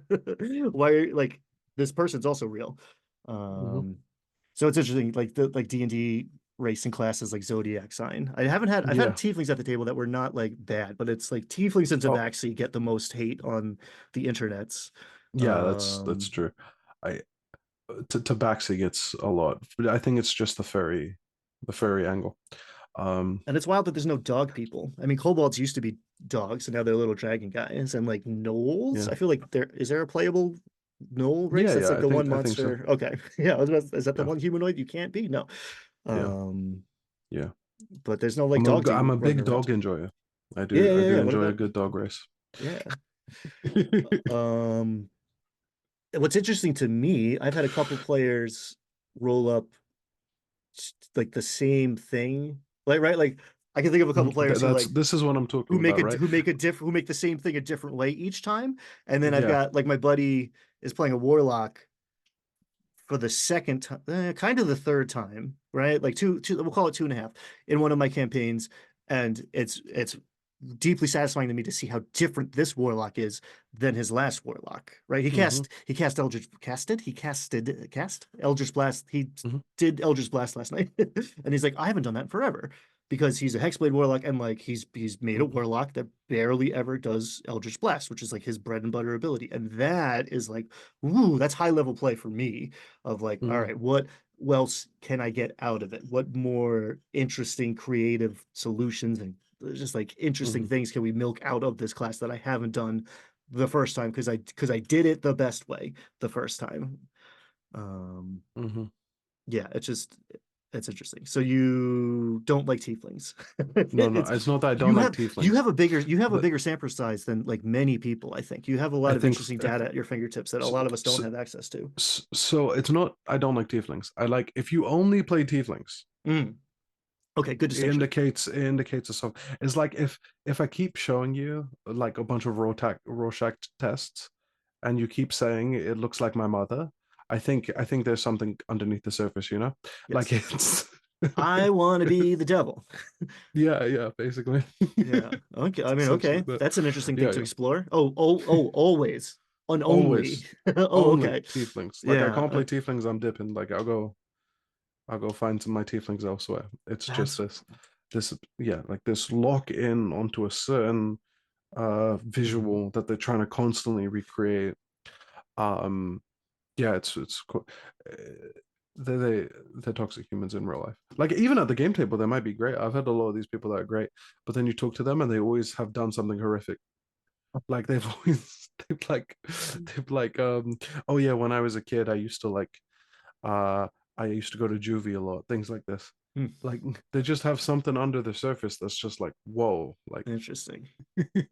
Well, I mean, there's therapeutic value in D&D, but that does not mean your dungeon master is one qualified or two interested in I being feel the your same therapist. I feel the same way about D&D as I do like drugs in this regard. Like I'm sure Mm, like a lot of people like it and it's really marketable because it has such like a therapeutic value. It's mm, medicinal, you know. But I just like getting high. I just like playing the game, you know? Like right. I just like it for it. I don't like I'm sure like it's not the best angle to sell something, but it's just fun. And I mean, yeah, and like drugs, if you're doing it right, you can cultivate a transcendent experience, Yeah, yeah, but you have to do it well and correctly in yeah. the right environment with the right people and like just Exactly sitting right. down to just ingesting the drug is not enough and Hmm. can go deeply sideways on you Yeah. right like that's what Set and TTT setting. TTR set and setting, yeah. Yeah, yeah, yeah. An experienced traveler, I see. TTRPGs are TTRPG horror stories are that, right? Like we're Yeah. gonna sit down and play D&D, and this person, I am no longer responsible for anything, and this person is in charge, and I'm going to act out my wildest fantasies. And what? Oh, this guy sucked. Yeah. They didn't even invite me back. Why did this campaign? Why do none of my games continue more than 3 sessions? Right? Like there's a Hmm. lack of you said it best. I don't even like being able to project yourself into someone else's mindset. It was like mirror neurons, empathy. Like some people don't, and that's why everyone should run D&D. If you're gonna play, you should sit behind the screen at least once. Because one, you have to project yourself into the other people's experiences at the Hmm. table. And two, beyond that, you just understand the game from a top-down perspective in such a more interesting way. And then and like you bring that with you when you go back to being a player, Hmm. and you're like, oh, I see. Like I can see. Then you can kind of like grab onto the moving pieces a little bit better, Yeah. and like leverage that Yeah. knowledge. Yeah, that's one thing that I think I really get because I started off as a dungeon master and I didn't play for an extremely long time. Mm. Um, Same. and when I did play, I really did realize something that's important. That's um I when one player's like as a player, as a DM, you always want the player that's gonna want to pass around uh the enjoyment of whatever's happening to them, right? Mm-hmm. Like I think Mm-hmm. a very clear-cut example of this is I'm playing a summoner class. I do the famous cheese in 5e that I make like what's it like because they Wolfpack. have a half a Wolfpack. CR. Yeah, wolf pack, or I think you can make like 8 boa snakes, Hmm. right? Things of this nature. And often you feel really good as this sort of player, and what you really want this player to do, or like what I found as a DM, what you really need to do is like, okay, all of your summons, everybody at the table gets to control one of your summons, and they get to just treat the summon as a separate character that they just get to invoke, like a really simplistic character through it, right? Like instead Hmm. of the snake attacking this guy, it likes to just go for the entanglement straight away, and these Hmm. players, you get to spread it out. As a DM, I didn't realize how much you can invoke a player to do that until I was a player, right? How much Go deeper in that because um I'm not. What do you mean by okay, that? okay. So um I didn't realize how much, like, even in the way you speak, the inflections, the way you lay out the party, and the sort of situations you put people in, and how the enemies interact, how much of that data as the player you're actually um, taking into your mind Mm-hmm. and reflecting that onto your party. So I'll give a really simple example, and this is really take-home advice. I think everyone should do this.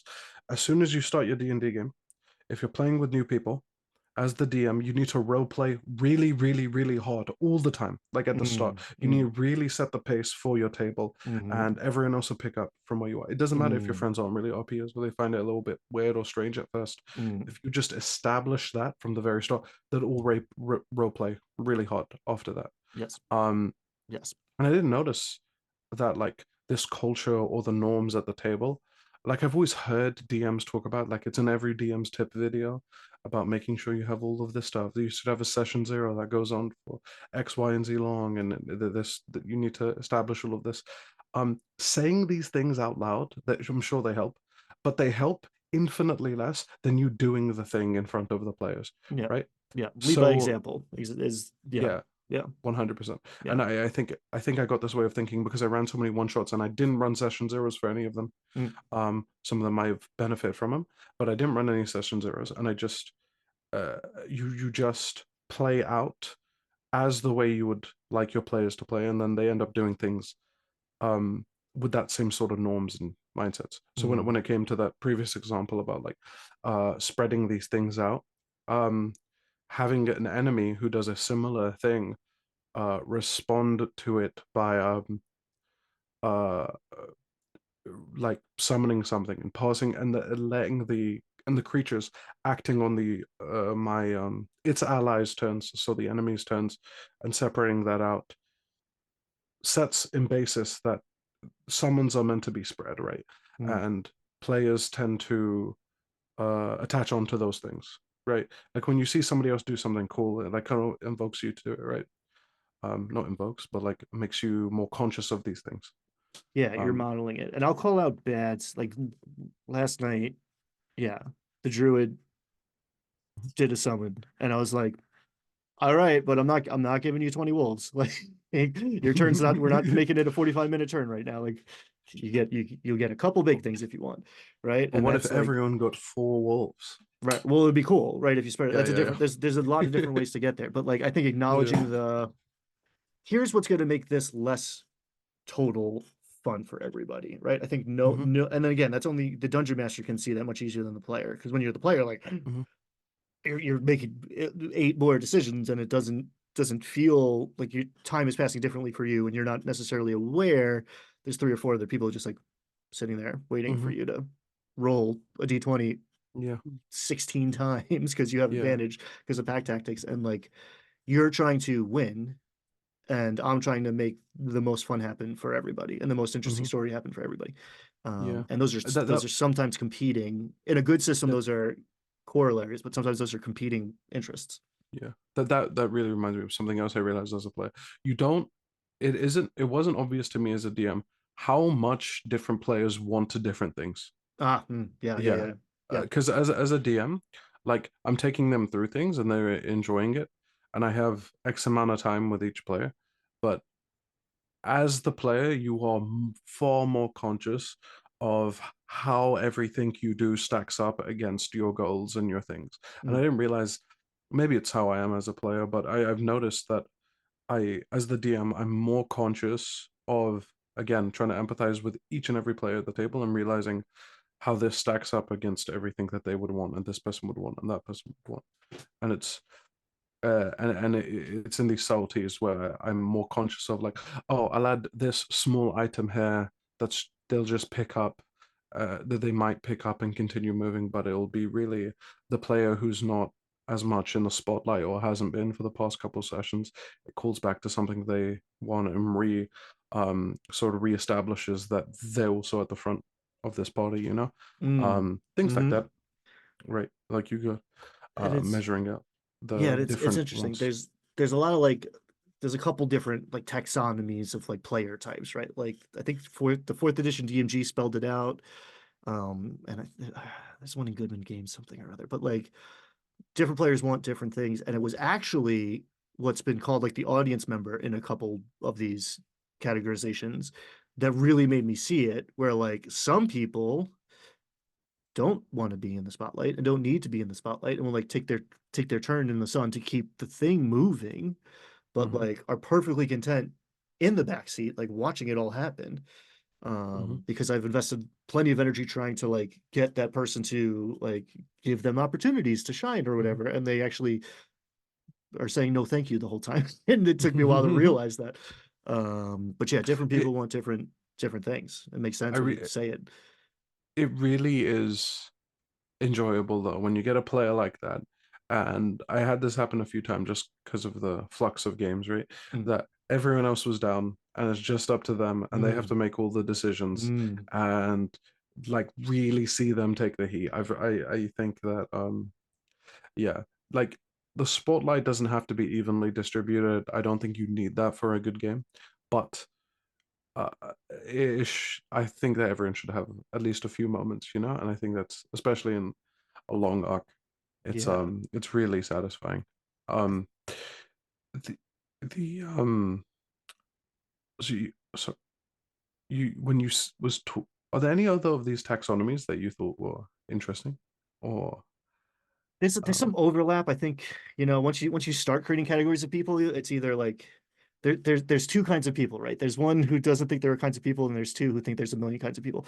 Uh, mhm, um, but there's like the optimizer power gamer, right? And mhm, I often go like mathy people, right? Big number good. mhm, And then there's like mhm, the theater kids, right? There's like I want to embody my character and tell a good story, and in some estimations, like you want all of one or all of the other. That's how you get the best thing, right? Critical Role is clearly very much the theater kids, but then what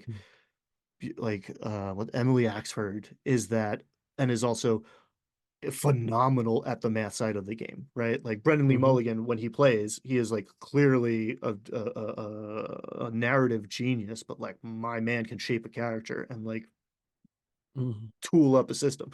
Like they're not mutually exclusive. So those I think those are the Mm-hmm. those are the two competing factors in any game. But yeah, I did. There's definitely people who want to like break things, and I don't love that. I think it's a misunderstanding of what's happening.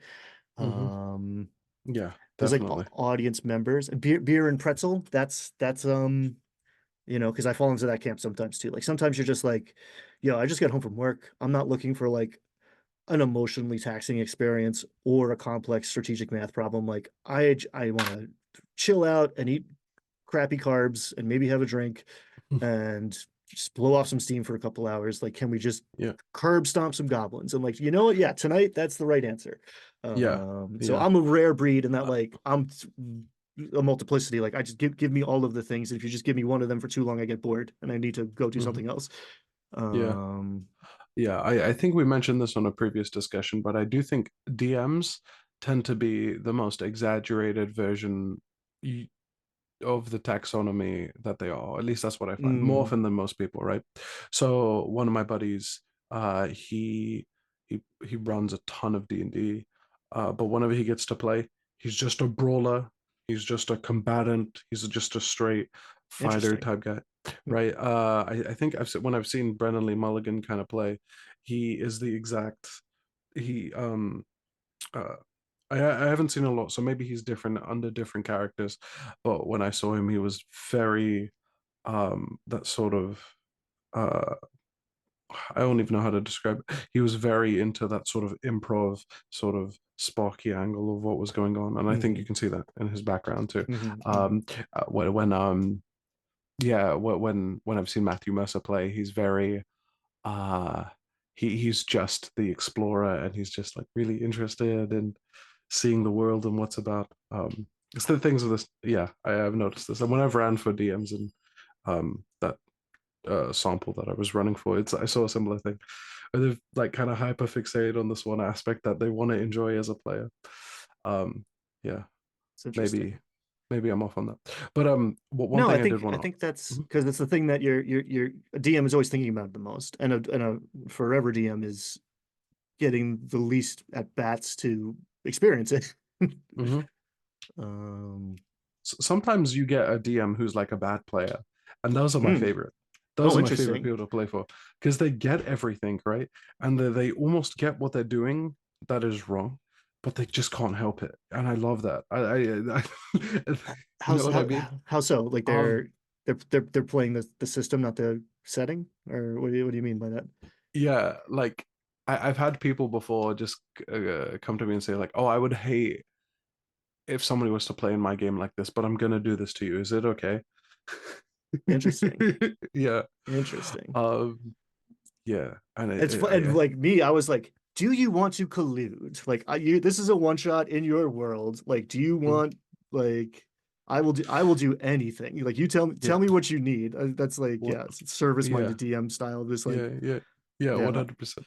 What are the one of the things I'm really what I really try and do as a DM, and again, it's like my toolbox, my unique game, is I try to be as transparent as possible, right? mm, Like one of my favorite things to do as a DM, and I think it's super underutilized by other DMs out there, like at the table, is say what the DC is and make it high. Don't say it, and then especially for critical roles, though, especially for critical choices, say the DC and mm, build the pressure mm, for this person. mm, Like you'll see them break it down and do you'll see non-math people break it down. You'll see them start to skitter across their character sheets and try and mm, find every single thing that can mm, play into this, and it really builds it up.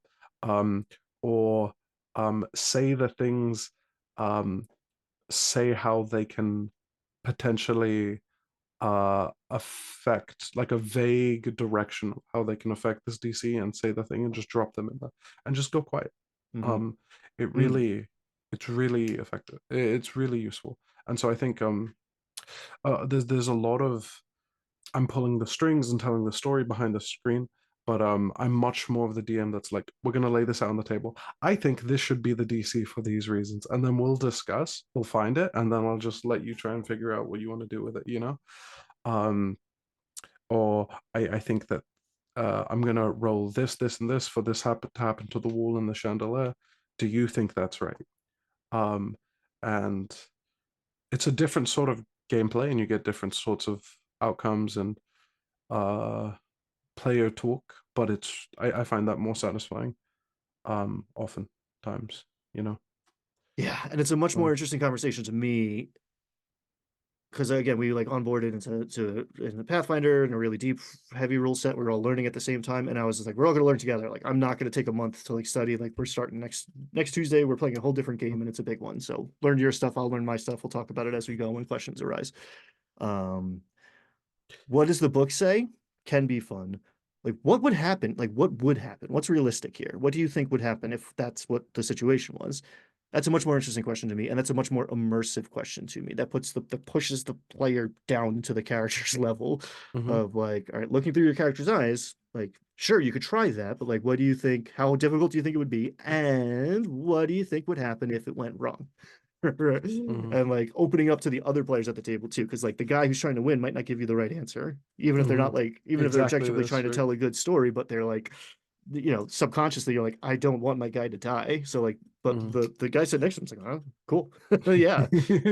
I think Definitely. it would absolutely be cool if you swung on the chandelier, but like, because you get the rules can't answer everything. Like how much I don't know how like someone's mass was zeroed out. Someone was levitating, and then it's just like, all right, how many things can I pick up to like be like neutral buoyancy? It's like I don't know. Like what does a sword weigh? So you tell me. Yeah. I don't Yeah, it's how many swords in a dude? I don't know.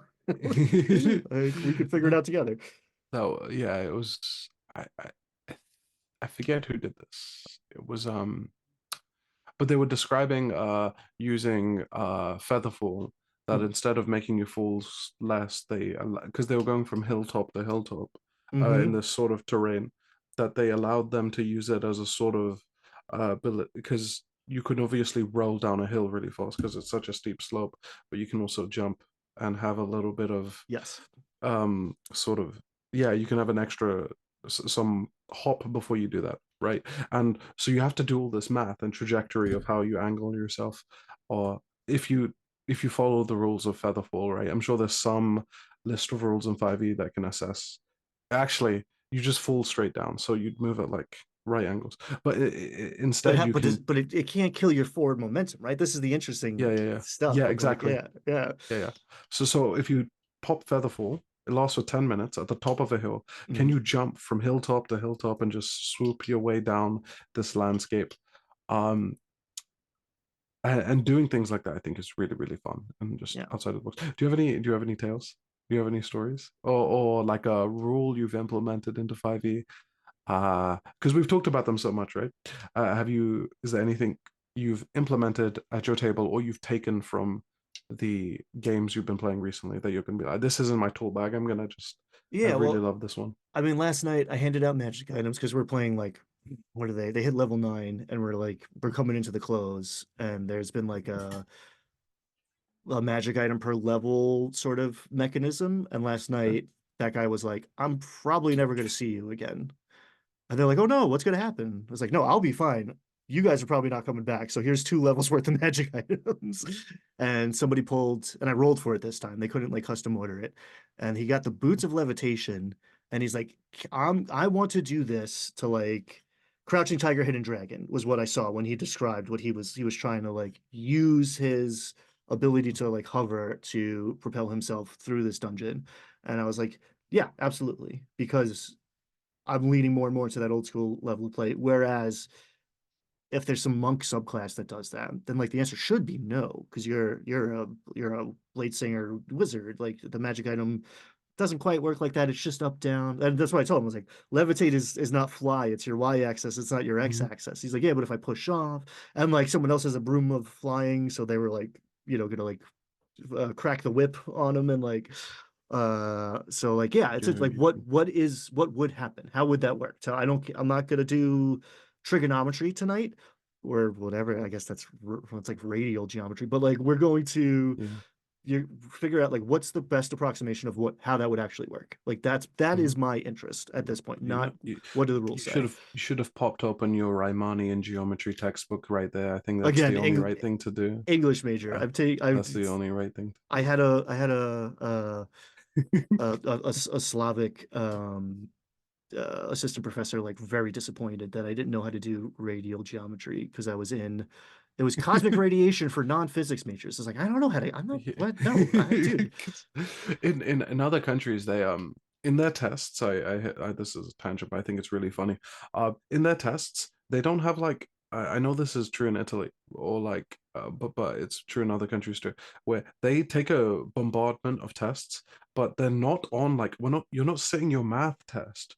Anything can be in this thing. You might Well, it might be like they might mix like math and history, and you have to figure out this math problem that was going through this one country at this one time and implement that into a description of something. So you get this really deep map of knowledge of things. Um, anyway, it's really strange. Um, I think that's so much better. Like I think that's why I have a buddy who does he DMs for like middle schoolers, right? Not quite children, but like it really like got my gears turning about like how great of a teaching tool it is. Cause like this kid hates math, but he loves being a wizard and like you're tracking spell slots and you're doing like, mhm. okay, this is a 30-foot radius. How many Yeah, squares do you cover? Like you're doing math that you don't notice. yeah. Um, and that I watch. integration is just so much more.